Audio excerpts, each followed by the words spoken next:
그런 어떤 말씀을 한번 드려보도록 하겠습니다. 모시겠습니다.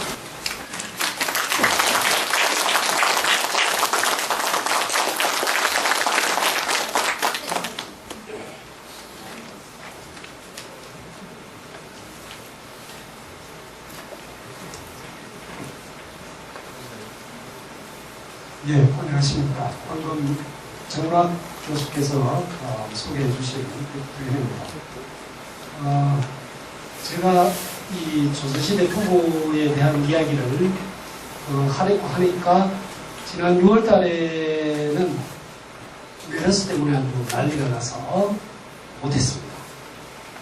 또 오늘 하려고 하니까 이게 초유의 강추위가 와서 또 난리고 부부 사이에 늘 난리를 피우고 하는 그 관계가 이 이야기 하는데도 뭔가 영향을 주는 게 아닌가 하는 그런 생각이 듭니다.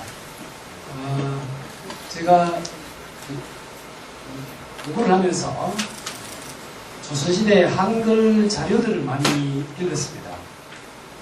우리말의 역사를 연구하다가 보니까 옛사람들이 쓴 편지라든지 또 여성들이 쓴 음식 조리서라든지 가사라든지 소설 이런 한글 문헌들을 많이 읽다가 보니까 그 속에 담겨있는 여러 가지 이야기들을 알게 되었습니다. 그 중에서 오늘 말씀드릴 내용은 일기와 한글 편지에 담겨있는 부부 생활에 대한 이야기들입니다. 한글 편지는 상당히 분량이 많이 남아있지만 한글로 쓴 일기는 없습니다. 그래서 부득이 일기는 한문으로 쓴 일기의 내용을 가지고서 좀 말씀을 드리겠습니다. 요즘 우리가 살아가는 데서 여러 가지 인간의 관계에 대한 이야기를 합니다. 여러분들이 이 강연을 통해서 들으셨던 배병삼 선생님의 이야기도 그 내용을 보면은 관계론에 대해서 말씀하셨죠. 또 바로 오늘 그 장례식 발인을 하신 신영복 선생님의 여러 가지 철학 중에 가장 중요한 게 관계론 하는 것을 여러 군데서 말씀을 하셨습니다. 그래서 이런저런 관계 속에서 사람들의 관계 속에서 실제로 우리들의 생활에 가장 중요한 영향을 미치는 것은 가장 중요한 것은 부부관계라고 생각을 합니다. 그래서 이 안정된 부부관계가 이 사회생활, 개인생활뿐 아니라 사회생활 전체에 얼마나 중요한 것인가 하는 것은 너무나 잘 알고 있는 것이죠. 유감스럽게 우리 인생이라는 것이 시뮬레이션 해볼 수 없는 그런 불가역의 관계로 되어 있습니다. 우리가 소설을 읽고 또 옛 이야기를 읽고 그렇게 다른 어떤 경험을 하는 것들은 책을 통해서 경험을 하는 것은 이 시뮬레이션 해볼 수 없는 인생 이것을 그런 소설이나 이야기를 통해서 경험함으로써 자기 자신의 삶의 어떤 거울을 삼고자 하는 그런 뜻이 담겨 있는지도 모릅니다.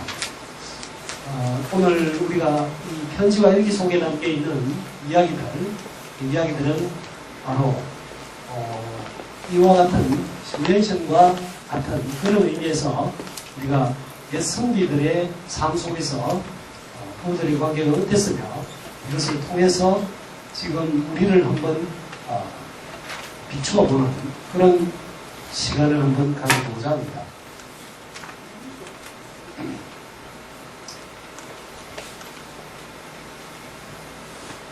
제가 쓴 책 중에 여기 중간에 있는 그 한글 편지에 담긴 사대부가 부부의 삶 하는 책을 지난 작년 10월달인가 이렇게 한국학중앙연구원에서 나왔습니다. 그 앞에 이 조선시대 선비의 삶 하는 것도 역시 이 한글 자료 속에서 선비들의 생활을 보았고, 이런 것들을 묶어서 한글 문헌학이라는 그 학술서적을 또 낸 적도 있습니다. 오늘 이야기는 이 중간에 있는 이 한글 편지에 담긴 4대 부가 부부의 삶, 저 책에서 썼던 내용 한 3분의 1 하고, 그 다음에 또 일기라든지 관련된 자료들을 묶어서 새로 이야기를 구성해 보았습니다.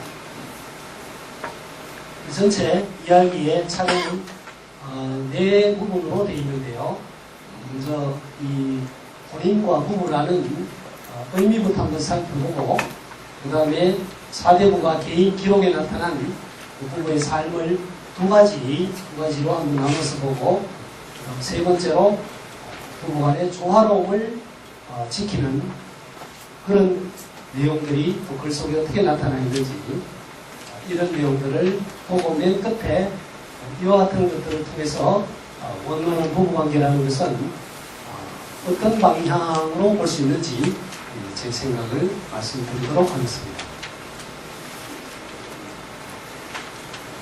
이 옛 이야기를 통해서 얻는 재미, 지혜, 이것은 곧 시뮬레이션 해볼 수 없는 이런 인생의 과정에서 우리가 소설이나 이야기를 통해서 나를 비추어보는 그런 의미가 있음을 알았습니다. 우리가 일상적으로 많이 쓰는 이 혼인이라는 말, 이 말 하나하나가 오랜 역사와 의미를 가지고 있는데요. 이 세종임금이 만드신 책 중에 석고상절하는 책이 있는데요. 여기에 보면은 고대 인도의 마갈타국, 사위국 이렇게 그 이야기들이 나오는데 아들, 딸 장가들이고 시집 보내는 이야기가 나옵니다. 아주 재미있는 그 소설적 구성을 가지고 있는 그런 이야기인데요. 그 이야기 속에 바로 혼과 인의 뜻을 이렇게 사위 쪽에서 며느리 쪽 집을 혼이라고 이루고 며느리 쪽에서 사위 쪽 집을 인이라고 이른다. 그래서 혼인이라는 것은 바로 신랑 집안, 신부 집안의 어떤 결합이라는 것을 이야기를 했습니다. 요즘 젊은이들이 이 장가들고 할 때 집안에서 누가 이렇게 반대를 하고 부모들이 반대를 하면은 내가 결혼해서 내가 장가들어서 내가 데리고 살 사람인데 왜 간섭하느냐, 뭐 이런 이야기를 아들, 딸들이 하기도 하죠. 근데 혼인이라는 것이 집안과 집안의 결합이라는 이런 생각을 20대 어린 나이에는 잘 생각을 못하는 경향도 있습니다. 그런데 요즘은 이 혼인이라는 말은 원래 남자, 여자 이렇게 공평한 용어인데 이 용어는 잘 안 쓰이고 대부분 결혼이라는 말을 씁니다. 결혼은 그 남성 중심의 용어고 혼인은 남녀 평등의 용어라고 볼 수 있는데 이상하게 실제로는 남녀 평등 쪽으로 갔거나 아니면 여성 우위 시대가 도달했음에도 불구하고 결혼이라는 용어는 거꾸로 간 그런 모습을 보여주고 있습니다.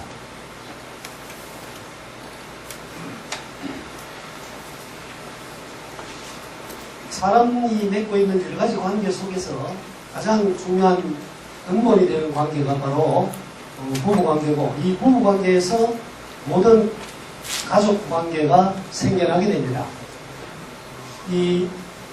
우리가 부처님이 깨달았다는 연기설이라든지 신용복 선생의 관계론 하는 이런 것도 결국은 인간관계와 인간이 이 세계와 맺고 있는 이런 관계들의 핵심을 설파한 것이다.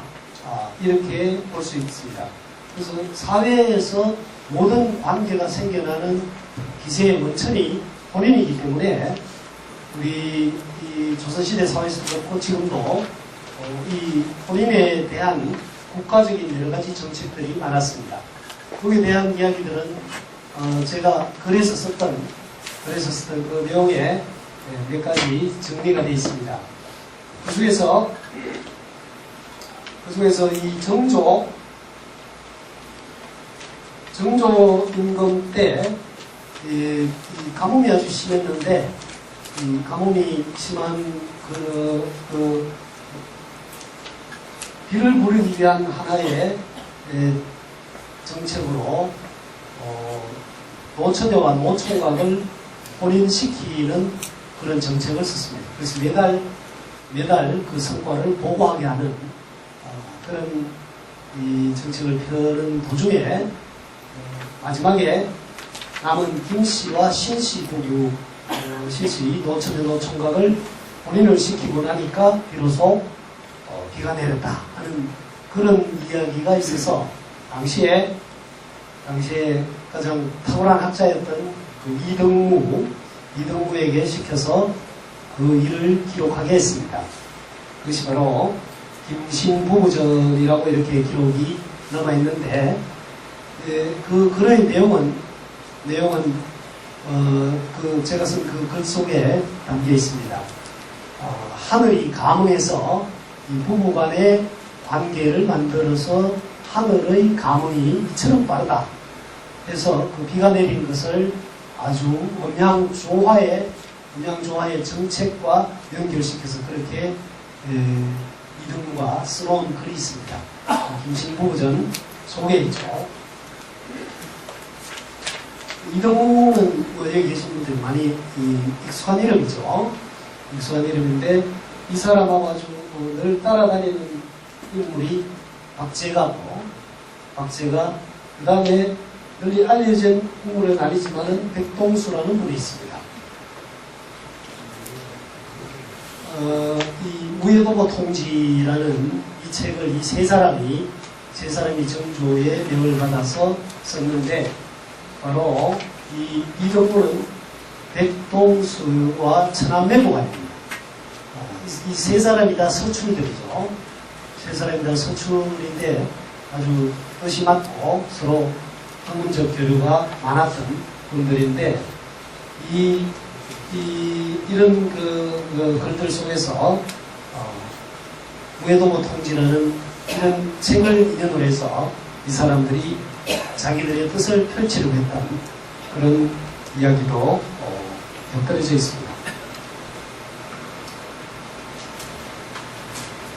자, 혼인에 대해서 그리고 재혼에 대한 이야기도 잠깐 제가 인용을 해두었는데, 그 중에 하나가 이 다산 정약용의 생각입니다. 천지 사이에 답답한 마음을 풀 길 없는 것으로 남녀가 혼기를 거친 것만한 것이 없다. 뭐 이런 것을 흔히 하는 이야기고요. 다산의 글 속에 가장 특이한 것이 호라비와 와부가 다시 합하도록 하는 일을 국가에서 일부러 명령을 내어서 할 일은 아니지만 백성들에게 넌지시 깨우쳐서 주는 것이 필요하다. 즉 와부와 호라비의 재혼을 권장하는 이런 글을 목련심서에 썼습니다. 이 생각은 이 중국의 경세가 관자 누굽니까? 공자, 맹자는 다 아시지만 관자 하니까 조금 생소하죠. 관자 누구시죠? 관포지교 하면 다 아시죠? 관포지교의 관중입니다. 관중. 이 관중이 제 관공을 두어서 대자가 되도록 했고, 이 사람이 요즘 중국에서 굉장히 관심을 받고 있는 학자라고 합니다. 공자학이 약간 기운이 끊기고 요즘 중국에서 이 관자학, 관학이라고 부르기도 하는데, 이 관주의 이 생각을 담은 관자라는 책이 우리나라에도 번역이 되어 있고요. 이 사람은 정치하고 경제를 결합시켜서 국가의 부흥을 시키는 이런 데 아주 탁월한 어떤 생각을 내놨습니다. 이 관자를 다산이 읽었고 이등무도 읽었습니다. 이등무가 가지고 있던 경세 이 치국 이런 것들이 정교입금 수용이 안 돼서 그랬지. 그만 수용됐더라면 아마 조선은 크게 달라졌을 수도 있습니다. 자, 이 다산의 이러한 생각이 당시의 유교적 통념으로 봐서는 맞지 않죠. 이 수저를 중시하는 이런 것과는 좀 맞지 않습니다. 그럼에도 불구하고 이와 같은 가장 백성들을 다스리는 데 필요한 이와 같은 정책을 제안하고 있는 것이죠.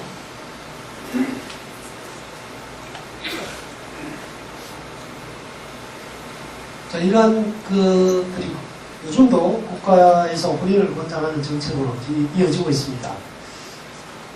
국가에서 직접 하는 것들보다도 지방자치단체에서 이런 남녀들이 만나서 서로 짝을 찾도록 하는 이런 일들이 행사로 벌어지고 있죠.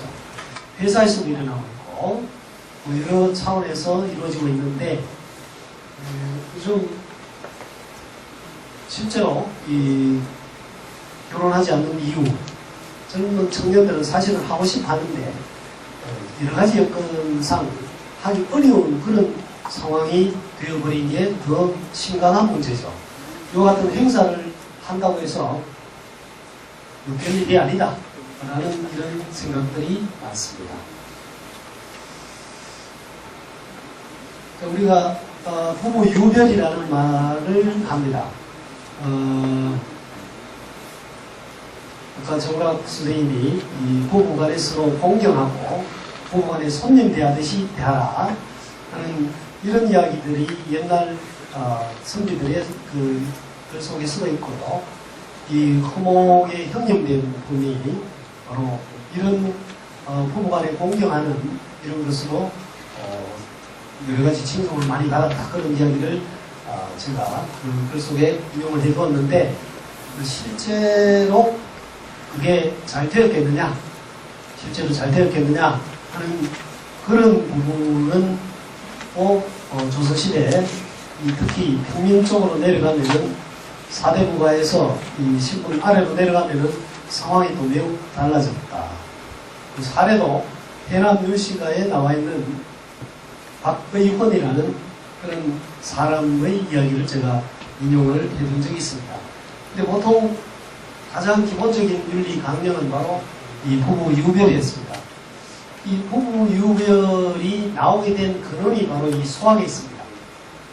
소학에 7살이 되면은 사회와 계집이 돗자리를 같이 쓰지 않으며 먹기를 한 곳에서 아니 할지니라. 7살이 되면 딱 남녀를 떼어놓도록 했습니다. 약간의 철이 들면서 이제 성에 대한 의식이 싹 트는 그 시기에 남녀 유별을 가르치도록 했고요.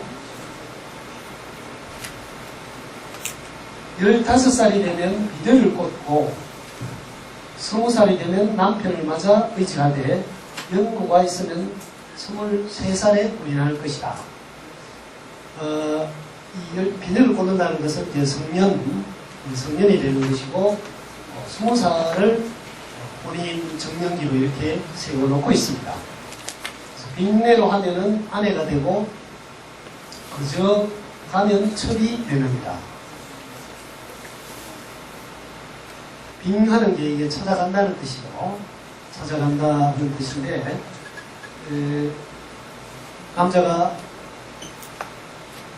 신부 집에 찾아가서 장가를 든다라고 합니다. 장가를 든다라고 하고 그 다음에 시집을 간다라고 하는 그게 바로 이 빙하는 이런 낱말에도 뜻이 담겨 있는데요. 이 혼례를 정식으로 베풀어서 맞이하면은 처가 된다는 겁니다. 그런 혼례 없이 그냥 같이 살면 첩이다. 첩은 혼례를 하지 않았습니다. 요즘도 그래서 불가피해서 어쩔 수 없이 이 혼례를 못하고 사는 부부들이 있잖아요. 이런 사람들이 아들, 딸 다 낳고 나이 40 이렇게 나이 들어서 혼례를 올리는 경우도 있습니다. 혼례를 올려야 정식 부부가 된다는 이런 의식이 우리 머릿속에 박혀있죠. 바로 그런 이유가 보았듯이 잉내를 하면 아내가 되는 처가 되는데 이게 없으면 첩이라는 생각, 이런 생각들이 있었던 것이죠. 자, 일기와 편지에 나타난 내용을 이제 살펴보도록 하겠습니다. 자, 편지의 본질을 먼저 잠깐 한번 생각해 보면요. 편지는 원래 발신자와 수신자만 보도록 되어 있죠. 그래서 발신자와 수신자를 제외한 이들은 편지에 끼어들 수가 없는 것입니다.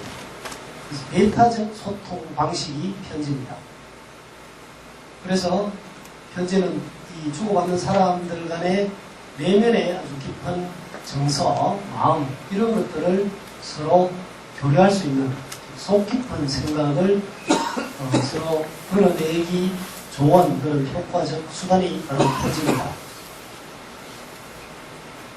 우리가 말로 할 때가 더 편리할 때가 있고 또 글로 써서 편지로 쓸 때가 더 좋은 경우도 있습니다.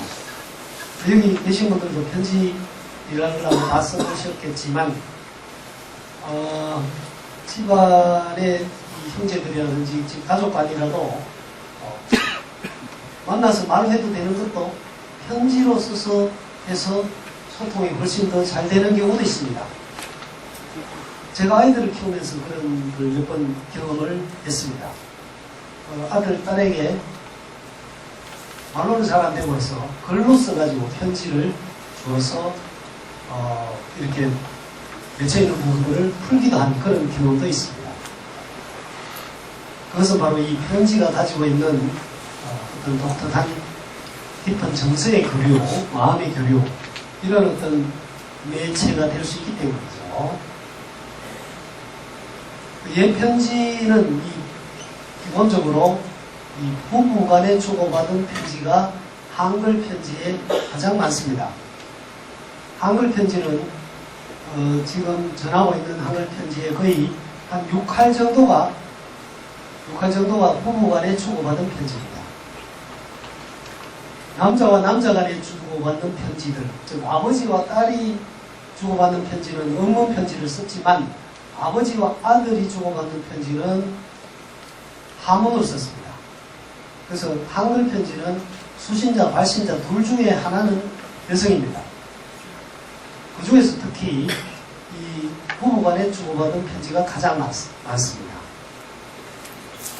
그래서 이 부부 사이에 일어났던 이야기들이 그 편지 속에 많이 담기게 되죠. 부부 간의 관계를 들여다볼 수 있는 창문이 바로 옛 한글 편지다, 이렇게 볼 수 있습니다. 그래서 오늘날 우리는 이 제3자, 관찰자의 입장에서 침범할 수 없는 그 메타적인 소통 수단인 그 한글 편지에 엿보게 되는 그런 어떤 관점을 가지고 보게 됩니다. 제가 앞에서 소개했던 그 책에서 그 한글 편지를 통해서 본 사대부와 부부의 삶하고 그렇게 쓰게 된 것은 부부의 생활을 한글 편지가 가장 잘 보여줄 수 있기 때문에 또 많은 내용이 담겨있기 때문에 그렇습니다.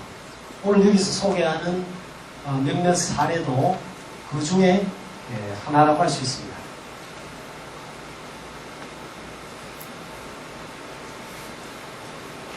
자, 부부간의 이 사랑의 표현을 어떻게 했을까?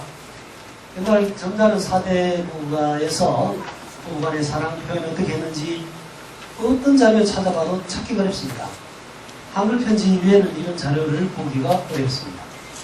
그 중에 대표적인 게 바로 이 원희 엄마 편지라고 널리 알려져 있는 안동, 정상동에서 나왔던 이 편지입니다. 이 편지 맨 앞에 이렇게 보면 여기에 원의 아버님께 상백 해놨죠. 원의 아버님께 상백, 병술, 6월 초하룻날 집이셔 하는 게 아내가 하는 이런 뜻입니다. 집사람한테 그 집이죠. 공동박물관에 지금 소장이 되어 있고요. 그래서 이게 원희 아가님이 해서 이 두 부부 사이에 있었던 아들 이름이 원희라는 아들이 있었죠. 그래서 이 편지를 원희 엄마 편지라 이렇게 이름을 붙여놨습니다. 31살 된 이영태의 남편 이영태가 갑자기 여름에 전염병에 걸렸는지 뭐 어떻게 됐는지 알 수 없습니다만 갑자기 죽어버렸어요. 거의 동갑내기로 보여지는 이 원희 엄마, 정말 하늘이 무너지는 그 아픔을 이 편지 속에 써서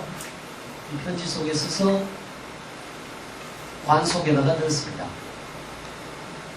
그래서 이 편지의 원본을 지금 사진으로 봐서 잘 안 보이지만 원본을 보면은 이 눈물 자국, 얼룩진 자국들이 여러 군데 있습니다. 이 편지 쓰면서 아마 눈물을 흘렸겠죠. 눈물 흘리면서 쓴 흔적들이 많습니다. 적극적으로 급히 썼어요. 적극적으로 급히 쓰다 보니까 이렇게 글자가 뭉개진 글씨를 새로 쓴 부분도 있고, 자, 이 편지를 이렇게 갑자기 써서 넣은 이유는 이 편지 내용을 자세히 읽어보면은 제발 내 꿈에 나타나서, 당신이 내 꿈에 나타나서 내가 앞으로 어떻게 살아가야 되는지 그거를 제발 내한테 좀 알려달라 하는 게 이 편지에 아주 간절하게 그려져 있습니다. 내 꿈에 나타나서 내 아이들 데리고, 또 뱃속에 아기가 하나 있어요.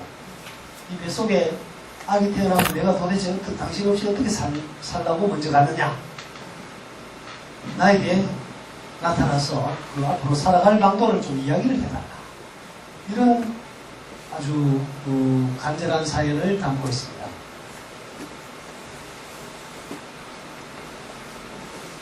자, 이 중에서, 이 편지의 구절 중에서 가장 부부간의 사랑의 마음을 잘 표현한 구절 하나 에게 뽑아왔습니다. 자네 나를 향해 마음을 어디 가지며 나는 자네 향해 마음을 어디 가지는고, 내양 자네다려 늘 자네에게 내가 말하기를 한데 누워서, 한 자리에 누워서 아내가 남편에게 말했습니다. 어떤 말이죠? 이보소, 남도 우리같이 서로 어여삐 느끼면서 사랑할까? 남도 우리 같을까? 하야 자네다련 이르더니 했습니다. 아내가 남편에게 이와 같은 속삭이는 이 사랑의 표현이 제가 본 구절 중에는 참으로 느낌이 오는 그런 구절입니다. 지금도 이런 부부들이 있을지 모르겠어요. 서로 검사를 좋은 부부들이 다른 사람들 우리처럼 이렇게 다정하게 지낼까? 혹시 여기 계신 분 중에 서로 이야기해 본 적, 이런 이야기 나눠본 적 없으십니까? 있을 것 같아요. 그렇죠? 자, 이런 문장들이 이 부부간의 그 깊은 사랑을 정말 진솔하고 진실된 마음으로 이렇게 표현하고 있다는 그런 구절을 여기서 찾아볼 수 있습니다. 자, 이 편지와 함께 나온 그 관속에서 같이 나온 여러 가지가 나왔는데 의복도 많이 나왔죠. 이 미투리가 발견이 되었습니다. 안동대 박물관에 있는데 이 미투리는 이 삼으로 엮으면서 사이사이에 이 머리카락을 섞어서 엮었어요. 머리카락만으로는 안 되죠. 미끄러워서 신지를 못합니다. 그래서 이 머리카락이 아마 그 원희 엄마 머리카락을 잘라서 저석길에 신고 가라고 넣은 것 같습니다. 이 신 속에 떨어진 종이 조각이 하나 나왔는데, 그 종이 조각에 이 끝나지 않은 이 문장이 쓰여져 있었습니다. 이 신어보지도 못하고.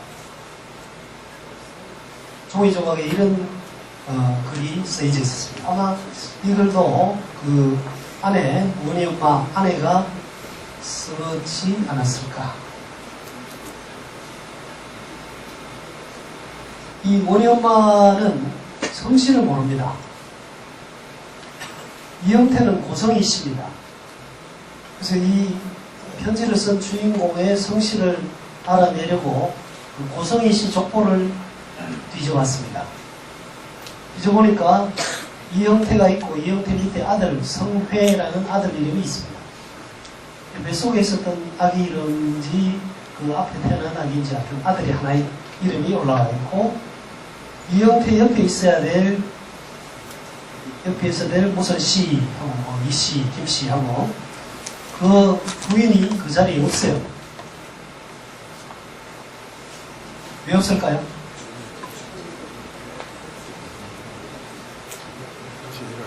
족보에 이름을 올리지 않았던 것은 무슨 뜻입니까?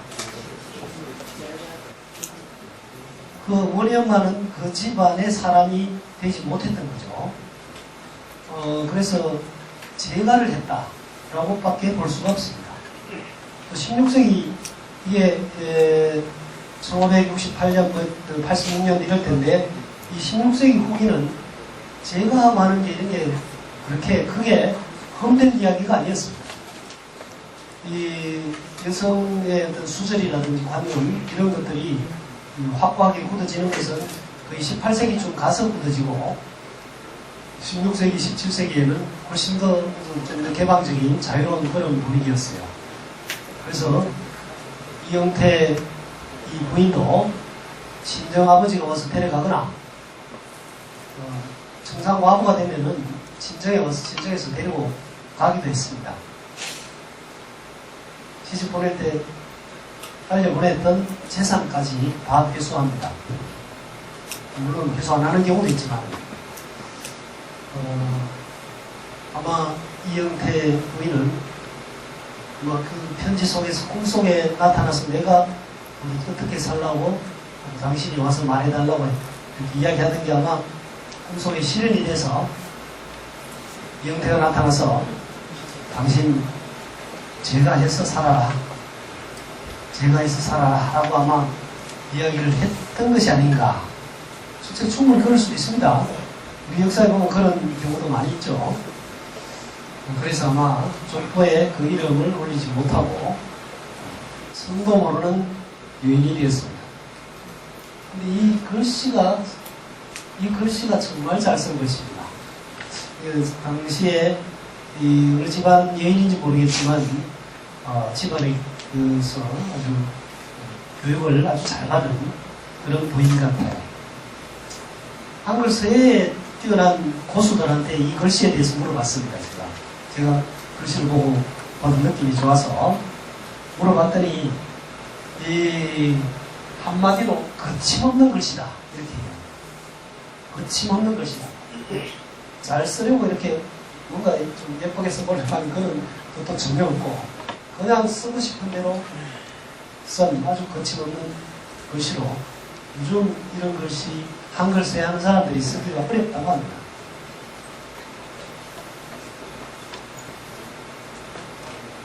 자, 그 다음에 학봉 김성일 선생이 이 임진왜란 전쟁터에서 안동 납실에 있는 아내에게 보낸 편지. 이 학봉 김성일 원간 이런 편지 봉투까지 있습니다. 편지 봉투도 있고 뒷면도 있습니다. 본문이죠. 학봉 종각 문장각에 소장이 되어 있습니다. 제가 2003년도에 이 댁을 방문한 적이 있었습니다. 돌아가신 그때 당시의 종손 김시인 선생이 그때 이 편지를 들고 나와서 이렇게 펼쳐놓고 읽으면서 저에게 설명을 해준 적이 있습니다. 그 설명을 하시면서 여기서 보고자 하는 이 귀절을 보고 이렇게 묘사의 추위에 모두들 어떻게 계시는고 가장 생각하고 살아서 다시 보면 거치기나 하리니 기한을 정하지 못하리로서 의리워하지 말고 편히 계시라. 이 규절을 김시인 어른이 이 부분을 읽으면서 멈칫하면서 말을 이어가지를 못했습니다. 말을 이어가지 못하고 울먹거리는 그런 느낌을 받았습니다. 이게 이 학봉선생이 이 은근하고 깊은 마음의 표현을 바로 이와 같은 가장 생각하고 생각한다. 당신을 정말 많이 생각한다 이런 뜻이겠고요. 그 다음에 그리워하지 말고 편히 계시오. 그 말은 오히려 학봉 자신의 마음을 드러낸 것이다. 아내를 그리워하는 자기의 마음을 거꾸로 표현한 것이 아닌가. 그런 느낌을 그때 김시인 선생이 살아계실 때 이 편지를 보면 늘 그런 느낌을 받는 것 같아요. 그래서 학봉 선생의 이 인품에서 아내에 대한 마음의 표현을 이와 같이 깊고 은근하게 한 이 점이 참으로 지금 봐도 아주 멋스럽습니다. 학봉 선생의 이 글씨도 역시 이 전형적인, 그야말로 전형적인 이 선비의 아주 아담한 글씨로서 아름다운 모습입니다.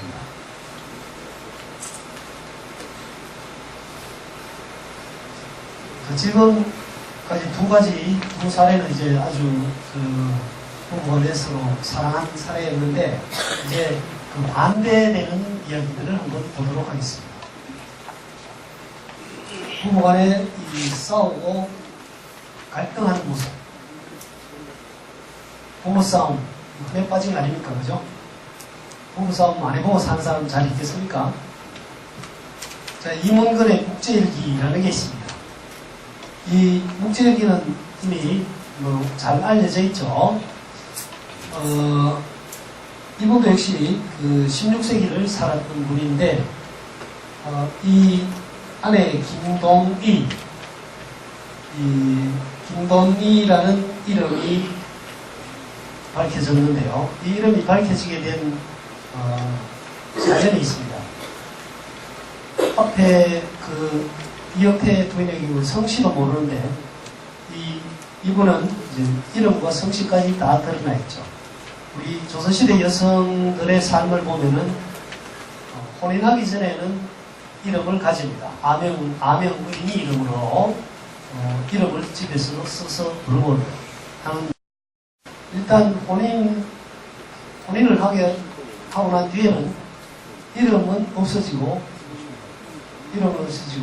성이 남든가 무슨 김씨 부인, 이씨 부인 이렇게 하든지, 아니면은 우리 경상도는 김실, 이실 이렇게 부르죠. 저 충청도나 저 노원계통은 이집 김집 이렇게 부릅니다. 이집 김집, 집자를 써요. 우리말 집자를 쓰고 이쪽 경상도 쪽에는 김실, 이실을 썼습니다. 이름은 없어지고 성만 남았죠. 또 애기 엄마라든지 온갖 이름들이 많습니다. 그러다가 세상을 떠나면은, 여자가 세상을 떠나면은 다시 이름을 회복합니다. 어디에서 회복하느냐 하면은 묘지명. 이 김돈이도 이 묘가 이 고령 운수에 있었어요. 한 2년 전에 괴산에 사는 후손들이 이장을 해가버렸습니다. 이문근이 성주에서 이 유배 휴양 생활을 오래 했습니다. 이 성주이시죠. 그러다가 여기 성주에서 죽고 해서 묘를 고령운수 쪽에서 두었다가 후손들이 이 관리하기가 너무 힘드니까 성묘하기도 힘들고 2년 전에 묘를 이장을 했습니다. 묘 이장한다고 파보니까 묘지명이 나왔고, 그 묘지명을 이문건 남편이 있었습니다. 그래서 그 안에 이름이 묘지능 속에 기록이 되어 있습니다. 영영두들간의 그 장씨 부인, 음식 비밀방을 지은 장씨 부인도 한동안 이름을 몰라서 그냥 장씨 부인, 농장씨 이렇게 불렀잖아요. 그러다가 이름을 찾아냈죠. 한동대학의 배영동 교수님이 이 종가의 사당들, 위패들 이런 걸 쭉 촬영하고 조사를 하다가 거기에 모셔져 있는 불천이 이 사당의 위패를 보니까 장씨 부인의 이름이 장자, 개자, 향자로 해서 이름이 한자로 쓰여져 있었습니다. 그래서 이름을 찾았죠. 여성들은 죽고 난 뒤에 다시 이름을 회복하는 그런 모습을 보여줍니다. 자, 이문건의 삶이라든지 이런 것들은 지금 연구가 꽤 되어 있고, 이분이 쓴 책들이, 유명한 책들이 많습니다. 양아록 하는 책들을 봤죠. 손자 키우는, 나이 50 넘어서 겨우 손자를 하나 보았는데, 그 손자를 보고 나서 이게 얼마나 좋아하는지 혼자 술을 따르고 혼자 시를 짓고 뭐 하는 그런 이야기도 이 일기 속에 나옵니다. 그 뒤에 그 손자 키우는 이야기를 글로 남겨서 양아록이라는 책을 글을 쓰게 되죠.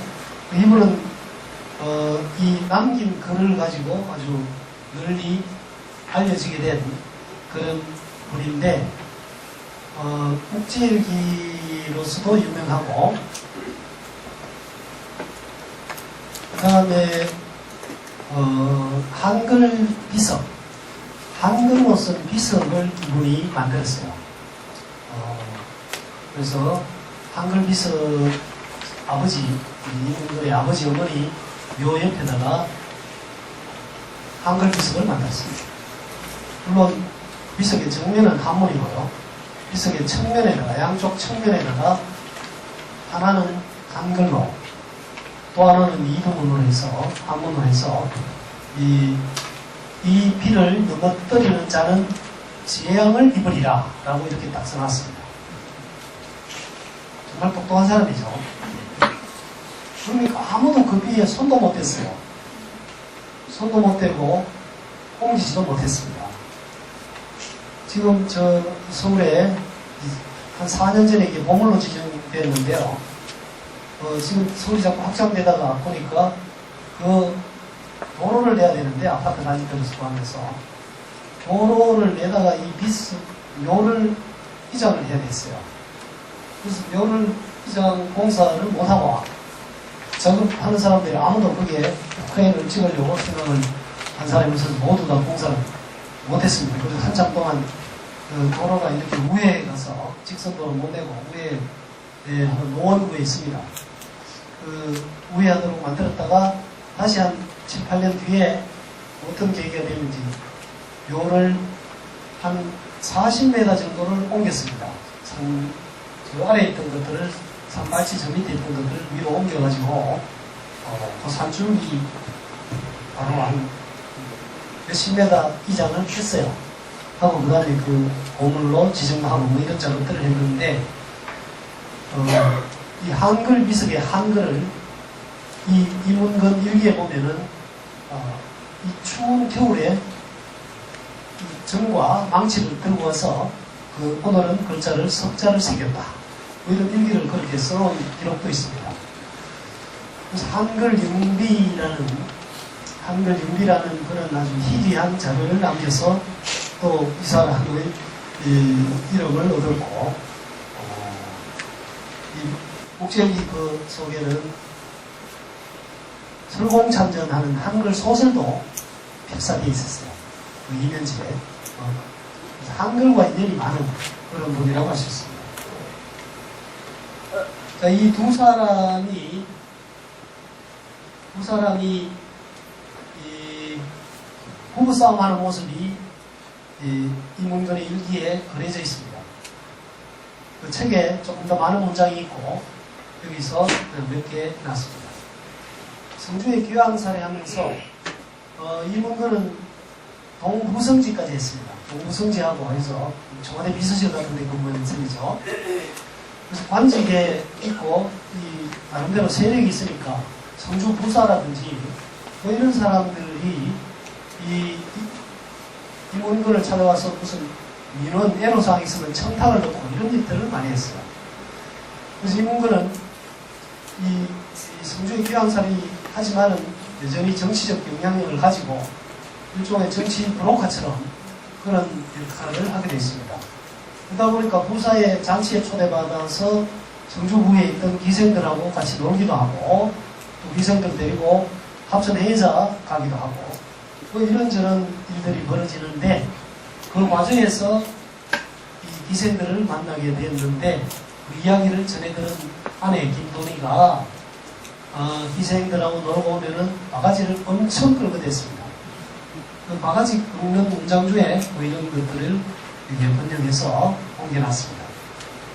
멀지 않은 곳에 있으면서 밤에 기생을 끼고 남의 집에서 외자수 하고 이런 식으로 어찌 이것이 늙은이가 할 짓이란 말이오.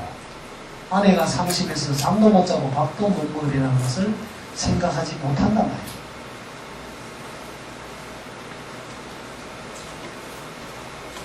이문건이 일기에 나도 부드럽게 대답하지 않았다. 서로 격앙되어 어깃장을 놓았으니 오히려 가소롭다. 한바탕 말싸움을 했다는 얘기죠. 그래서 밤이 되어서 밥도 안 주는 거죠. 밥도 안 주고 그러니까 얘는 못 보고 해서 비로소 물에 밥을 말아서 먹고 잤다. 이런 이야기가 일기소 1552년 11월 21일 일기 속에 기록이 되어 있습니다.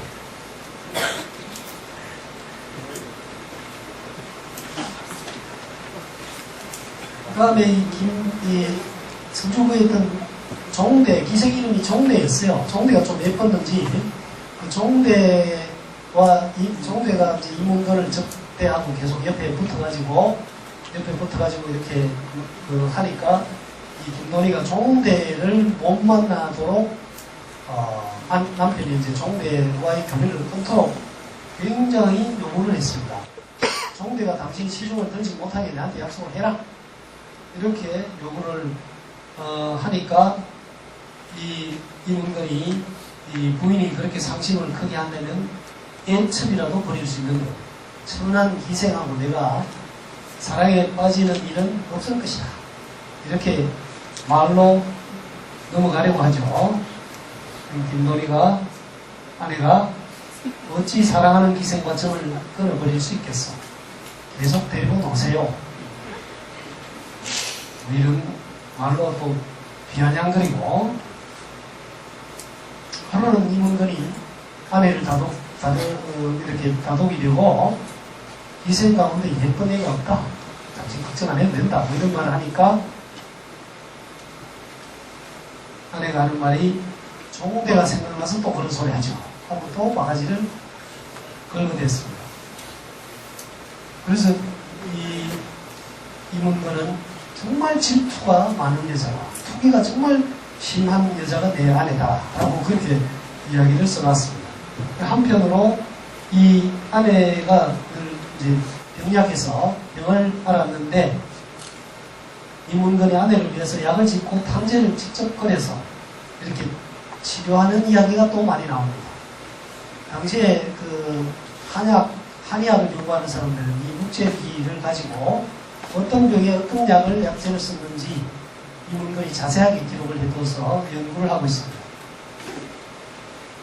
그러다가 이문건이 아내가 먼저 세상을 떠나니까 그 묘지석에 시를 써서 아내의 죽음을 애통해했습니다. 비록 70나이를 누렸으나 깊은 병 때문에 항상 내 마음이 타들어갔다. 아내가 앓고 있는 데 대해서 늘 초조해했다는 이야기죠. 오호라 훌륭한 부인이여, 어찌 나보다 먼저 갔는가. 영원히 몸과 마음을 간직해서 만년 동안 여기 있어라.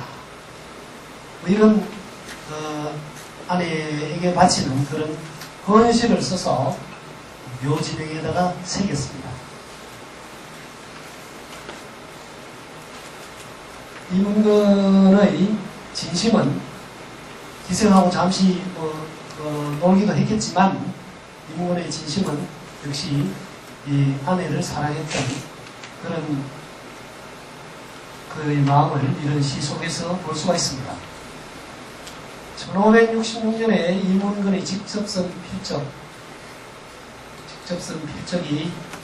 이런 자료가 있어가지고 제가 사진을 찍어둔 게 있었습니다.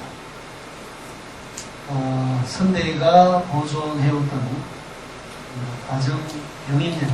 가정명인년 개하의 조례를 이 1566년입니다. 운구번호 19번을 새로 옷을 표지를 새로 쓰고 했는데 종이가 없어서 가군 돌아가신 아버지가 쓴 책을 좀 오래가지고 오래 붙이고 했다는 이런 이야기를 하고 있습니다. 맨 끝에 이문건 하고 딱 자기 이름을 써놨습니다. 글씨가 참 좋죠. 정우락 선생님 글씨하고 좀 비슷합니다. 이 사람들이 일상적으로 늘 글씨를 쓰곤 하니까 이 필사본 두 책이 강직한 필사본 편지도 있고 본인이 썼던 두 책이 한 두 달 전에 한 달 전인가 두 달 전에 지금 해국 한옥션 하는 그게 보석경매에 나온 책이었습니다. 보석경매에 나왔는데 이게 도대체 어떻게 나왔는지 어쨌든 나와서 김현영 씨라고 김현영 박사라고 국사편찬위원회에 계시는 이문건에 대해서 굉장히 연구를 많이 했던 분이 있습니다. 이문건의 일기도 번역하고 이분이 이 책을 보러 쫓아 내려왔습니다. 내가 사진을 찍고 나중에 그 한옥션 사장에게 물어봤더니 후손이 종가에서 사람들이 찾아와서 이 책을 구입해서 가지고 갔다라고 해요. 주인을 제대로 잘 찾아간 셈이 되겠죠. 아마 여기에 실려있는 이 두 책에 실려있는 여러가지 자료들도 이 문건에 대한 아주 좋은 연구 자료가 될 듯 합니다. 자, 저 한문 속에 나타난 글이었죠. 이 문건의 일기는 한문으로 되어 있습니다. 한글이 아니죠. 그래서 한문 속에 저런 부부 간의 싸움 이런 이야기가 나와 있었습니다. 일기니까 저런 기록이 가능했죠. 자, 이번에는 한글 편지에 나타난 부부 간의 갈등 여기에 대해서 한번 보겠습니다. 지금 보시는 이 편지는 신천강 씨가 쓴 편지인데 이분이 생년은 모르고 월년이 1585년 16세기 후기네요. 이분이 이 시집간 셋째 딸 순천김 씨에게 보낸 편지입니다. 이 편지는 1977년에 중국 청원에 영장공사하다가 순천김 씨 무덤에서 나왔습니다. 어머니가 이제 딸에게 보낸 편지를 다 가지고 자기 관 속에 가지고 들어간 것이고, 이 신천강 씨의 남편은 김훈입니다. 이름이 김훈. 본관은 당연히 순천이겠죠. 딸이 순천김 씨니까 이 남편 김훈인데, 이 김훈이 늙음하게 50이 넘어서 성현찰방이라는 관직을 받게 됩니다. 성현찰방. 찰방은 미관 말직, 그야말로 미관 말직입니다. 성현역 하는 게 지금 청도에 있는 남성현역입니다. 지금 그대로 여기에요. 그때도 여기였고, 지금도 여기에요. 참 역사 있는 지명이죠. 여기에 요즘으로 치면은 아마 역장쯤 되겠죠. 조그만한 역에 역장쯤 되는 자리를 받아서 이 사람이 청도로 내려옵니다. 그것도 벼슬이라고 나이 늙어서 미관말직을 받아놓고, 예전에 우리 이 양반 사대부 중에는 대부분 조금만 권력을 가지고 뭘 하면 첩을 하나 두는 것은 기본이라고 생각한 그런 경향들이 있었습니다. 그래서 이 첩을 하나 드렸어요. 이 첩을 드린 꼴을 보고 안에 신천강 씨가 아까 김돈이와 비슷한 성정 같아요. 정말 못 참아서 온갖 사연들을 딸에게 써서 보냅니다. 편지의 글씨는 이렇습니다. 이건 그냥 막 쓴 글씨죠. 이걸 배워서 그냥 쓰는 대로 그냥 쓴 글씨입니다. 10월 보름날 모 이름이 10월 보름날에 어머니가 요사이는 기온이 어떠하냐 뭐 이렇게 해서 인사말 편지 면학편들 기본적으로 안부 인사가 나옵니다. 건강한가 이렇게 묻고 그 다음에 이런저런 이야기를 적습니다. 자, 그 중에 이 한 내용을 보면은 번역을 한 겁니다. 현대 현대로 번역을 해서 보면은 이런 내용이 있습니다. 내 애간장 마르고 말라 민망하다. 세상에 오는 사람도 첩이 없는 이가 많은데 네 아버지는 60 말찍 찰방이 되더니 호기롭게 사치 부린다고 첩을 드렸단다. 아무리 내가 고생스럽고 서러워 이렇게 중병이 들어있어도 나를 헤아려 주지 않는다. 그 외달픔과 노여움이야 어디에다 견주겠느냐. 내 팔자일이 사납게 되었으니 속죄롭구나. 이제 죽는다 해도 누가 불쌍다 하랴. 자, 이와 같은 신세 한탄을 하고 있고요. 이런 편지가 여러 장입니다. 한 문장이 아니에요. 지금 몇 개만 이렇게 가져왔어요. 또 이런 내용도 있습니다. 아들들에게도 신천강씨 아들들에게도 하소연을 했겠죠. 하소연을 하니까 이 내 병이 이리 심해도 아들놈들은 어머니 둘이 서두지 말고 마음을 누이십시오. 마음 편히 가지세요. 이런 식으로 아들들은 아버지 편을 드는 거죠. 가재는 개편이다. 초롱은 동생이다. 뭐 이런 이야기가 되겠죠. 그러니까 내가 서러워서 죽을 것 같다. 마음병을 너는 알아봤으니 이거 보면 신천강씨 즉 사위도 뭔가 이런 사건이 있었던 것 같아요. 그죠? 이 사위는 인천채씨인데요. 채수라는 분. 인천채씨인데 채무이라는 분인데 거기도 뭔가 사건이 있었던 거죠. 그러니까 서로 마음병을 앓는 어머니와 딸이 편지를 주고받은 거죠. 그래서 내가 마음 잡지 못해하노라. 내 인생 서러워라. 나 같은 계집이 사람인가. 나무가 부끄러워서 나무가 다닐 수 있으랴. 아들들이 누이들을 수상히 생각하여 마땅치 않게 얘기해요. 누이들이 어머니 편을 들고 있으니까 아들들은 마땅치 않게 얘기하고 있다. 내가 투기한다고 질투한다고 몹쓸 듯이 여기고 있다. 내 마음 아는 자식이 없으니 괴롭고 용심이 무한히 나는 거라. 지금 용심 난다는 말하죠.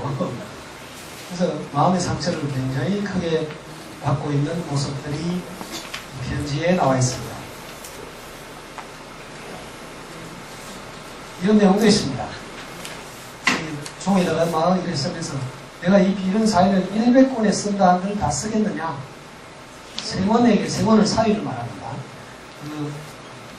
최세원이겠죠. 사위에게는 말하지 말고 사위들과 남들에게 다 이러지 말고 너희만 이 편지를 보아라. 종이장을 못 구해 쓰지 못하겠구나. 옛날에는 종이 귀했죠. 이렇게 아주 앓다가 아주 서러우면 내 손으로 죽으리. 말없이 가만히 있다가 소주를 맵게 먹고 죽으려고 요사이 개교를 해놓았다. 그런 꾀를 내놓았다. 다른 편지에 보면 실제로 내가 며칠 내로 한결단 내고 말겠다.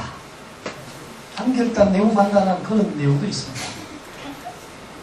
소주 먹고 독주를 마시고 자살하겠다는 뜻인지 어쨌든 이런 이야기가 담겨 있습니다.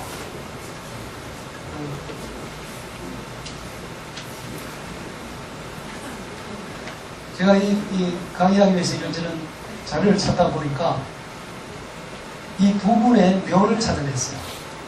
요새 인터넷에 보면 별의별 것 찾기가 쉽잖아요. 그렇게 싸우고 했던 두 분이 이렇게 하나의 합장이 되어 있습니다. 돌아가신 뒤에 이 아들들이 하나의 공분에 합장했던 거죠. 김문이 먼저 죽고 신천강씨는 더 오래 삽니다. 그래서 고양시 일산동, 성석동, 이성동 마을에 지금도 이 자리 잡고 있고, 이 무덤 앞에 김문의 비석이 있고, 이 비석이 김문의 이야기를 적고 있고, 아담한 이런 석동자상이 서 있습니다.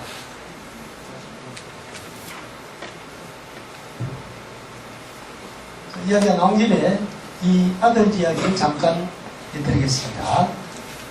신정각 씨에게 아들이 셋이 있었는데 김여헐, 김여울, 김여율, 딸이 넷이 있었고 현재 수신자 순천 김씨는 셋째 딸입니다. 이 김여물 둘째 딸이 김여물이 유명한 사람입니다. 이 선조 때 문과의 장원급제하고 임진왜란 때 신립장군을 대행하면서 전투에 참여합니다. 김여물은 우리가 조령의 매복을 하고 있다가 숨어 있다가 왜군들을 무찌르자 라고 제안을 했는데 신립이 묵살했습니다. 탄건대에서 평지에서 배수진 치면은 조총을 가지고 있는데, 그죠? 왜군은 조총을 가지고 있는데 평지에서 싸워서 싸우면 안 되죠. 그래서 대패를 하고 결국 두 사람 장군들이 이 불에 몸을 던져서 투신해버리죠. 45살에 이 김여물이 임진왜란 때 전사를 하게 됩니다. 이 김여물의 아들 김유라는 사람이 있는데 신정강씨의 손자가 되겠죠. 인조 만정 때 이 만정군에 서서 공을 세워서 공신에 들어갑니다. 그 바람에 이 추정되는 영의정이라는 이런 높은 관직을 또 추정받게 되는 이런 이야기들이 그 후손들의 이야기에 있습니다. 신정강 씨는 그러니까 아들을 잘 키워놓은 것 같이 보이고, 일단 그 다음에 셋째 딸이 아주 어머니에게 효녀 역할을 한 것 같습니다. 여자가 나이 들어서 필요한 것, 아까 남자가 나이 들어서 필요한 것, 뭐 이런 이야기 했지만, 여자가 늙어서 필요한 것 중에 꼭 필요한 게 뭐라고 이야기합니까? 흔히 하는 말로 딸이라 그러죠. 이 신천강 씨가 편지 속에서 한 결단 내고 말겠다, 이렇게 결국은 결단 내지 않고 독한 소주 먹고, 매운 소주를 독하다, 매운 소주 먹고 한 결단 내지 않은 것도 아마 딸 덕분인 것 같아요. 그죠? 딸에게 그런 편지를 쓰면은 어머니의 그 온갖 고통이 다 해소가 되는 것 같아요. 이렇게 편지를 쓰고 하는 것 자체가 치유의 과정입니다. 우리가 여기 사는 게 치유의 인물라, 치유, 글쓰기를 통해서 치유하는 이런 과정도 지금 여러 군데서 돌아가고 있는 게 있습니다. 글쓰기를 통해서 자기를 다스리는, 이 신정강 씨도 이와 같은 편지를 씀으로써 마음의 고통을 다스리고 가라앉혔던 것 같습니다.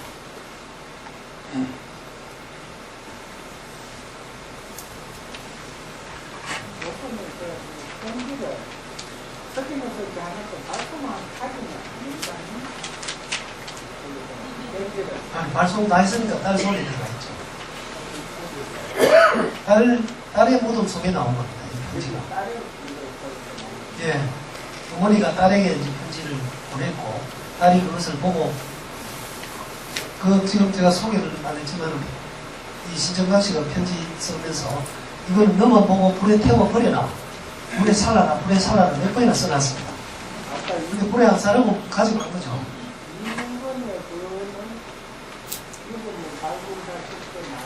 아닙니다. 그 일기는 그냥 그 집안에서 나온 거고, 예, 그건 일기입니다. 편지가 아니라.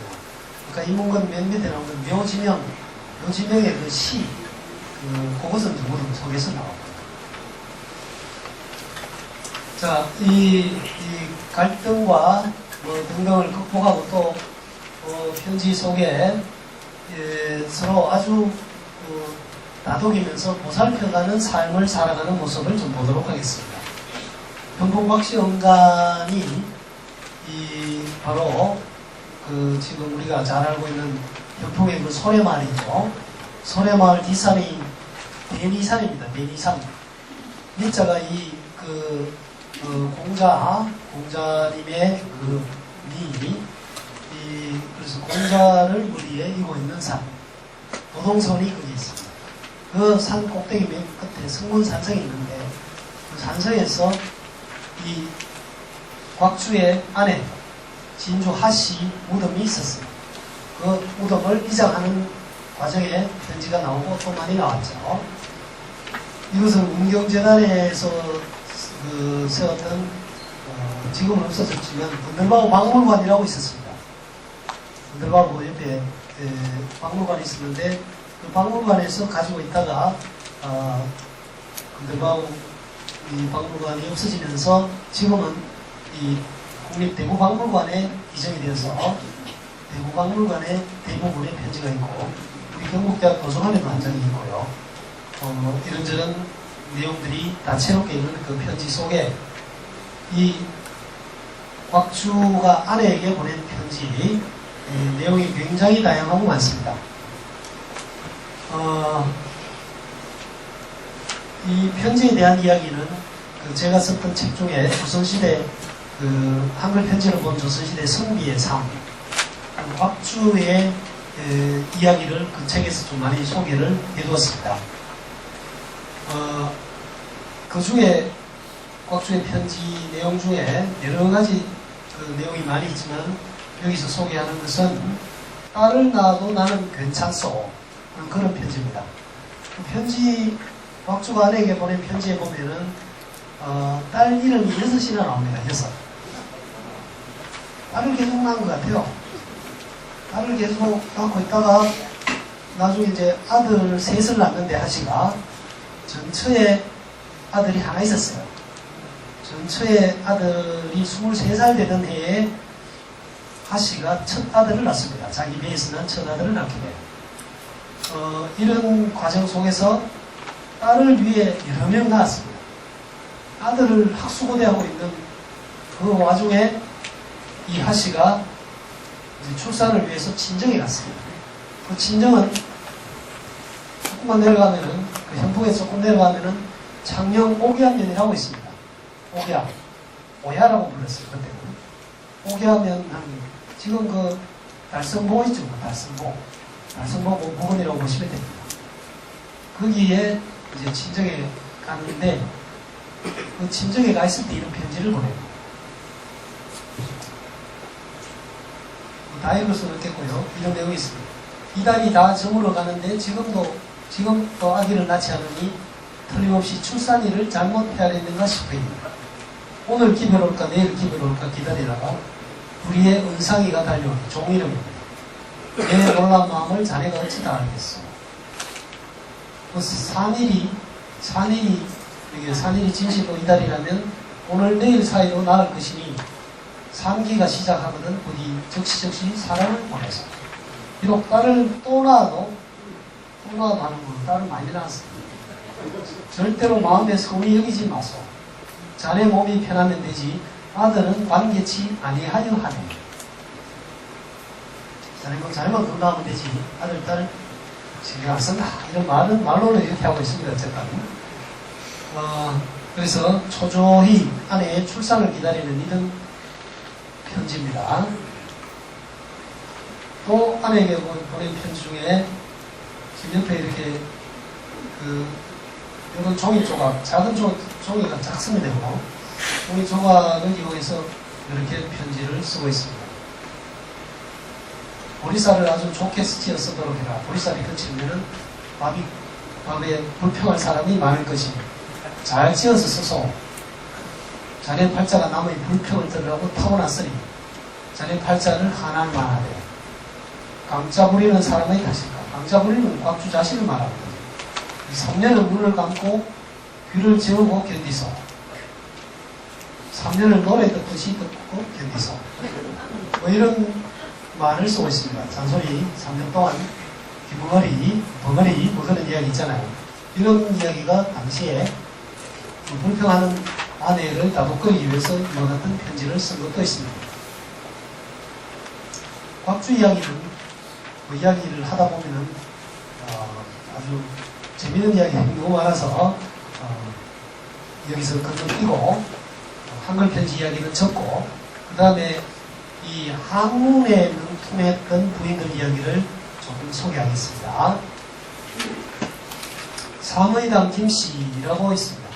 김삼의당 이렇게 부르는데 18세기 말에서 19세기 초기에 살았고 남편이 하옥이었습니다. 이 하옥이 이 과거 급제를 시키려고 서울로 보냅니다. 요즘 치면은 신림동 고시촌에 보내는 거죠.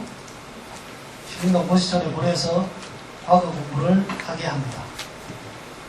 과거 시험에 보내놓고 이 남편에게 보낸 시를 써서 남편에게 보냅니다. 이런 서울에 계신 두 분께 보내는 대장부 마땅히 밖에 있으니 머리 벌려 규방 생각하지 마세요. 안에 생각하지 말고 열심히 공부해라. 겉으로는 이렇게 학업에 매진하도록 이렇게 권장을 했습니다. 그러나 남편에게 보내지 않은 편지, 아니 시, 남편에게 보내지 않은 한시에 이 삼위당의 속마음을 써놓고 있습니다. 이 편지를 보면 남편을 얼마나 그리워하는지 눈물 날 정도로 간절하게 그려져 있습니다. 상사 남편을 그리워하는 마음이 괴롭고도 괴롭다 하는 것이죠. 날이 3번으로 반이 오경이네. 우랑침을 대하니 눈물이 빗물같이 흐른다. 이렇게 하고 강상에 늙으신 부모님이 은심하시고 규중에서는 내 옷 같은 얼굴이 시들어가네.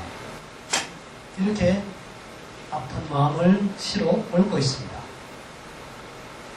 이런 간절한 기원에도 불구하고 남편 하옥은 과거에 낙방 급제 못합니다.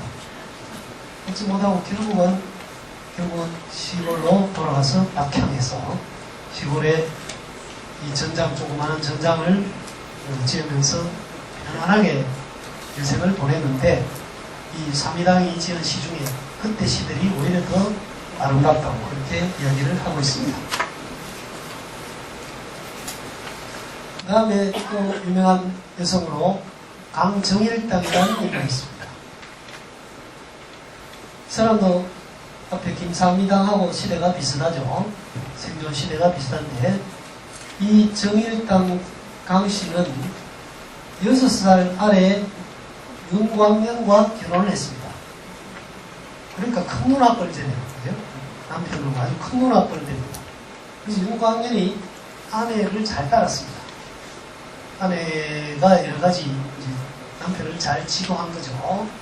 그래서 같이 공부를 하고 남편과 같이 공부를 하고 하다 보니까 부인의 학문이 깊어져서 경하게 아주 밝은 여사가 되었습니다. 우리가 먼저 요즘 김여사, 이여사 할 때 원래 요 여사로 쓰는 게 맞다라고 이야기를 하죠. 여사. 그래서 남편이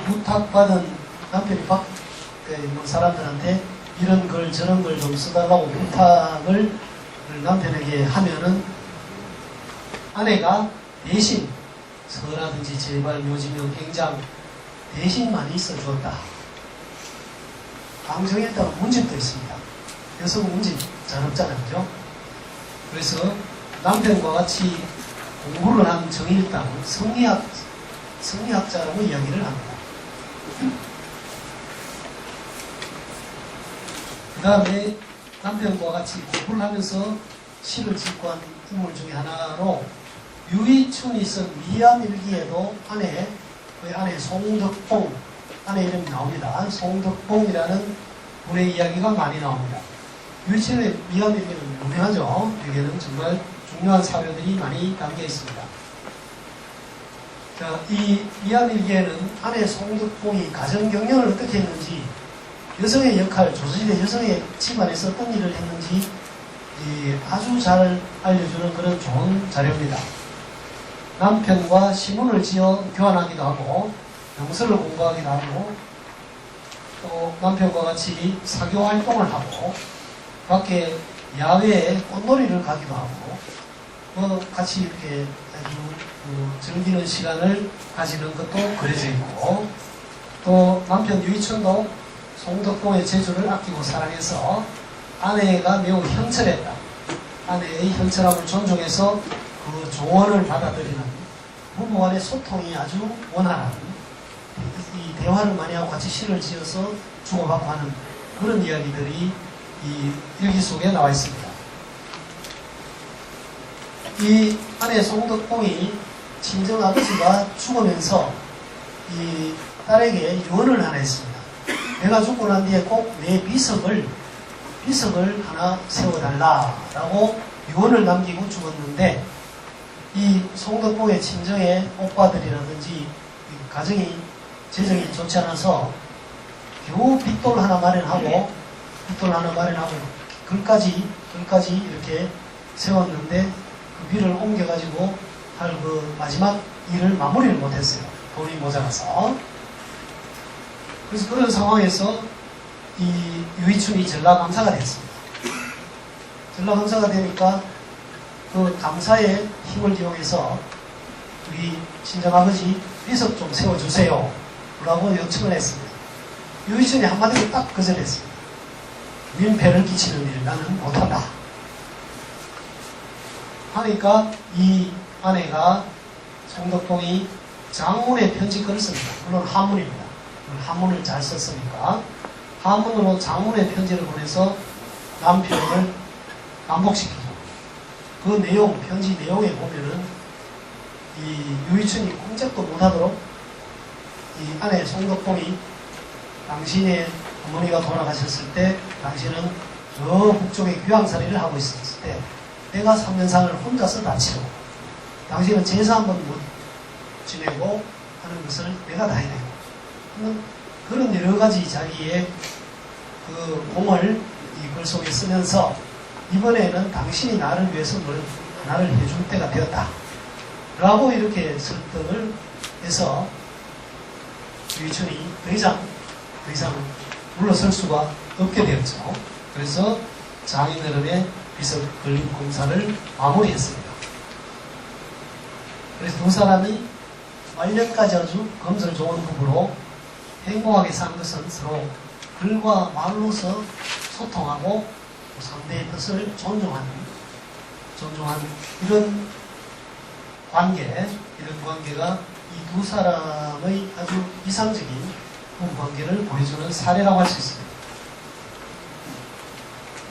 제가 가장 이상적으로 인상을 가장 깊이 받은 것은 바로 이 빙거각 이씨와 그의 남편 서유곤 두 사람 사이입니다. 이 서유곤 집안은 제 글 속에 보면 서유구라든지 서호수라든지 시아버지 서호수라든지 아주 쟁쟁한 학자 집안이고, 이 빙거각 이씨의 외숙모가 바로 이 유이춘의 어머니 사주당 이씨부인 태교심기를 지은 사주당 이씨부인이고, 그 아들이 바로 유이춘이죠. 아니, 유이춘이 아니고 유희입니다. 유희. 이런 학자 집안인데요. 이 빙거각 이씨 서유곤 이 두 사람은 생애가 좀 그렇게 편탄하지 않았습니다. 벼슬길에 나서자마자 그 집안이 이 당시에 세도 그 싸움에 휘말려가지고 귀양살이를 가게 되고 관직에서 쫓겨납니다.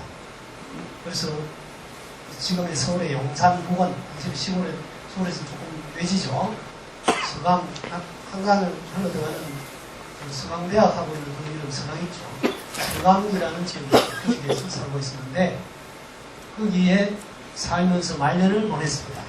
그 말년을 보내면서 두 사람이 꽃을 피우고 술을 담아서 서로 술 한잔을 같이 하면서 대작하면서 나누는 시도 있고, 뭐 이런저런 걸 하면서 세월을 보내는데, 이 빙어가 이씨가 지은 책이 바로 교합총서입니다. 교합총서. 그 집안이 다 백과사전을 만들어냈는데, 이 빙어학도 여성들이 볼 수 있는 백과사전을 만들었어요. 그 교합총서는 여성용 백과사전이라고 보면 됩니다. 한글로 적었죠. 온갖 이야기들이 그 교합총서 속에 있습니다. 필사본도 여러 가지 전해져 있고, 그 중에 중요한 내용만 아주 몇 개만 뽑아가지고, 목판본 교합총서가 얄팍한 책이 나와 있습니다. 그건 출판을 했고, 간행을 했고, 나머지 필사본들은 그냥 손으로 써서 여기저기 많이 전해지고 있습니다. 이런 그 교합총서를 지었을 때 아내가 지은 책을 보고 이 남편 서유본이 보고 감탄을 해서 책 이름을 지어줍니다. 교합총서라는 이름을 남편이 지어줘요. 그리고 책을 묶어서 그 표지에다가 교합총서라는 걸 써주고, 왜 교합총서로 했는지 제사, 풀이해서 쓴 글을 써줍니다. 이것은 음식 뒷미방을 장개한 그 할머니가 진짜 그의 남편이었던 이시명 선생이 음식 뒷미방 하는 이름은 이제 아내가 지은 이름이고, 표지를 만들어서 한문으로 이렇게 써서 책 이름을 따로 규곤시의방 이렇게 한문으로 따로 지어줍니다. 그거 비슷해요. 아내가 지은 글에다가 글을 묶어서 이렇게 표지를 만들어서 이름까지 지어주는 이런 전통들이 이 장씨 부인의 경우도 있고 여기서도 볼 수 있습니다. 이 편지가 아주 감동적인데요. 서유본이 먼저 세상을 떠났습니다. 남편이 세상을 떠나자 이 아내 이씨 부인이 남편을 위해 절명사라는 시를 짓습니다. 죽기를 감화한 거죠. 죽기를 감화하고 모든 사람들을 만나지 않고 음식도 거의 끊어버리고 스스로 죽으려고 해서 그러다가 9개월 만인 1823, 66세로 세상을 떠나게 되었다.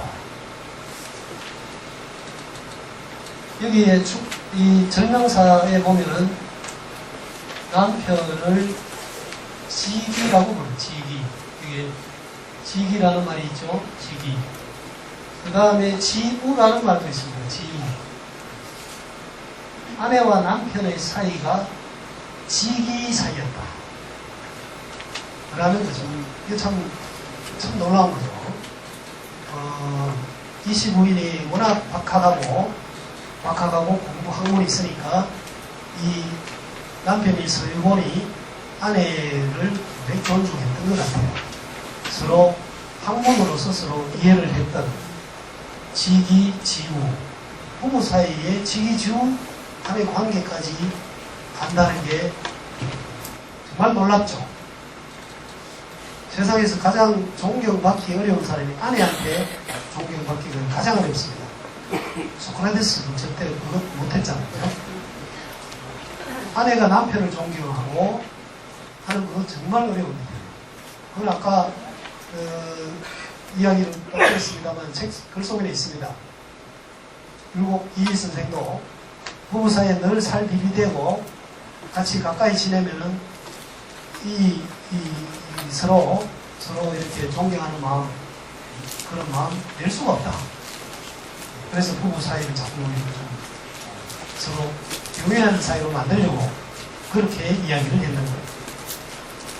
이 두 사람은 이시구인과 서유고는 다정하고 사랑하면서 살면서도 이와 같은 지우의 관계로까지 부부관계를 끌어올린 그런 사례여서 정말 감탄할 만한 그런 경우라는 생각을 해봅니다. 그 다음에 끝으로 원만한 부부관계에 대한 교훈이 되는 두 개의 자료를 가져와 봤습니다. 자, 이 이야기는 널리 알려져 있습니다. 회계 선생이 제자 이함형에게 보낸 편지. 이건 잘 알려져 있죠. 작년에 여기 와서 강연하셨던 운동국학원의 원장하신 김병일 원장님 이야기 속에도 이 이야기가 잠시 나왔어요. 제가 그때 와서 들었었는데 잠시 시간이 없어서 자세히 소개를 못했죠. 부부 사이에 아주 갈등이 심한 제자가 있었죠. 이함형.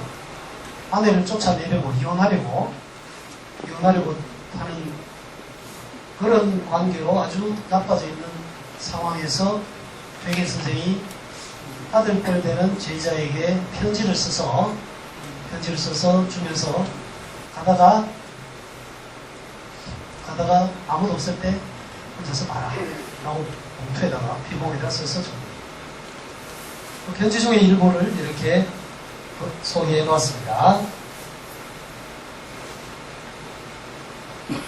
그래서 자기 사례, 본인 사례를 들면서 내가 재치를 해서 얼마나 많은 고통을 겪었는지 모른다. 회계 선생의 둘째 부인이 좀 그랬잖아요. 그죠? 그렇지. 얼마나 많은 고통을 겪었는지 모르고 그런데도 내가 아내를 둘째를 내치지 않는다.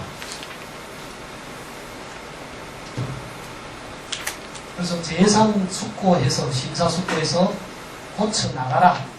고쳐나가시오. 그 부부 사이도 고쳐나갈 수 없으면 어찌 학문을 할 수 있겠느냐. 그 하나도 하지 못하면 학문할 수 없다. 어찌 실천할 수 있겠느냐 하면서 제자를 타이르죠. 그래서 이 함령이 이 편지를 보고 감복을 해서 아내와 관계가 아주 다시 회복을 해서 100년 회로를 하게 된다. 그 뒤에 이야기도 있죠. 이 회계 선생이 돌아가셨을 때 이 함령의 아내가 상복을 입고 3년 상복을 입고 아버지 상을 당한 그런 어떤 일을 치러내죠. 회계 선생의 은혜를 깊이 깨달았기 때문에 그와 같은 처신을 하지 않았느냐 하는 생각이 듭니다. 네, 다 한문입니다. 번역한 겁니다. 요거는 이종목 교수가 번역한 책에 이종목 교수가 부부라는 책을 쓴 게 있습니다. 여기에 부부의 사례들 이야기는 더 많이 나와 있습니다. 거기 내용들을 가져온 겁니다.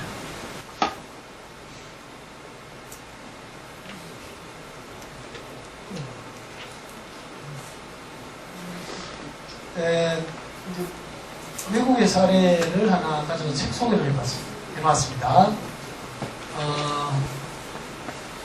이 미국의 칼 필레머라는 교수가 사회학 전공한 코넬 대학 교수인데요.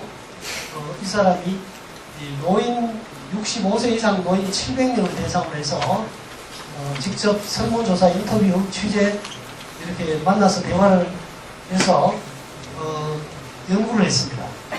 연구를 해서 그 결과를 이 책으로 목권했습니다. 이 모든 걸 처음부터 알았더라고요.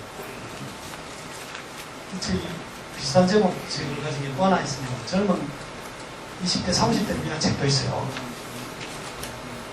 배우자를 어떻게 선택하고 고를 것인지 하는 그런 책도 이 사람이 쓴 게 있습니다. 이거는 이제 노년의 노인들이 서로 어떻게 하면은 꼭 노인뿐 아니고 한 40대, 30대가 해당되는 이야기들입니다. 성공적인 부부생활 어떻게 할 수 있게 하는지 그 사례들을 조사해서 했는데 그 중에 제가 여기서 인용한 것은 두 사람 이야기를 인용했습니다. 결혼 60년 차, 83세. 무슨 일이 있어도 대화를 멈추지 마. 부부는 서로 할 말 못할 말 다 할 수 있는 사이다. 대화의 셈이 절대 마르지 않도록 해. 그게 바로 결혼의 생명줄이다. 정말 공감하는 이야기입니다. 73세, 결혼 38년 차. 프레데릭 할아버지가 서로에게 배우려는 마음, 서로의 장점을 소중히 여기는 마음이 중요하다. 이 책을 보면 온갖 이야기들이 많습니다. 혹시 안 보신 분들은 이거 도서관에서 빌려 봐도 되고, 이런 책은 사두어도 충분한 가치를 하는 책입니다. 저는 책을 살 때 도서관에 가서 먼저 빌려보고, 도서관에 가서 빌려서 읽어보고 책이 좋으면 가서 삽니다. 가서 꽂아두고 주변 사람들의 읽도록 합니다. 그게 아주 좋은 방법인 것 같아요. 제목만 보고 대충 샀다가 그냥 갈 걸 하는 그런 책도 있습니다. 자, 그래서 이런 책들을 통해서 우리가 얻을 게 많이 있겠다 해서 소개를 하나 했습니다. 우리 조선시대 이야기들을 보았습니다만은 예전이나 지금이나 우리들의 현실적인 우리들의 생활, 이 결혼이라는 것, 또 부부라는 게 여기 젊은 사람들이 있습니다만 가장 현실적인 게 결혼이죠. 부부생활만큼 우리들의 현실인 게 없습니다. 그래서 이런 현실적인 삶이 바로 부부의 삶이 되겠고, 이것이 바로 우리들의 인생의 중심축이 됩니다. 여기서 모든 것들이 만들어지는 거죠. 우리가 옛날 편지에 보면은 지금도 그렇습니다만은 이 부부는 가정 경제, 가정의 공동 경영자입니다. 남자가 하는 역할이 있고 여자가 하는 역할이 있고, 그래서 서로 협조해서 공동 경영하는 모습들이 옛 편지에 많이 나와 있습니다. 제가 오늘 여기 소개하지 않았습니다만 안동 예천에서 나온 이동표 원간에 보면은 이 아내가 하는 일, 또 15세기 한글 편지도 있습니다.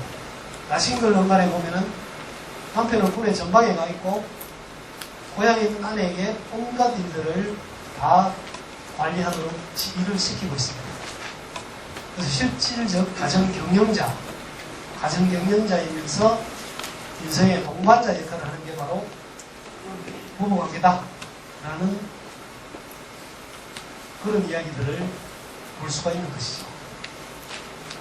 그리고 여기서 이런 글들, 이야기들 속에서 배울 수 있는 가장 중요한 것은 제가 보기에 부부간의 소통, 부부간의 대화, 마지막에 봤던 그 대화가 바로 생명줄이라고 하는 그 부부간의 대화, 쓰잘데없는 이야기라도 이렇게 이야기를 하는, 대화하는 시간을 많이 가지는 것이 가장 우리들의 인생 중심축을 튼튼하게 만드는 그런 원천이다, 밑바탕이다 라는 생각이 듭니다.